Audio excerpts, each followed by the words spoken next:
Dr. Janet Science Planet. Hi, welcome to Dr. Janet's Science Planet. Today, we're going to make a classic pH scale using purple cabbage.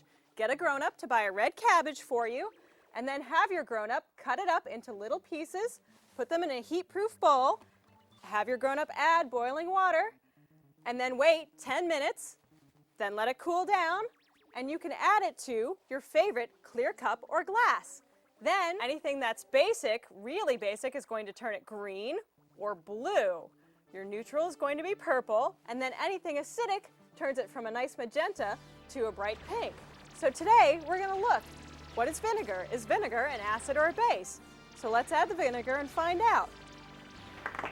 Look, the vinegar turned the purple cabbage water pink. Vinegar is an acid.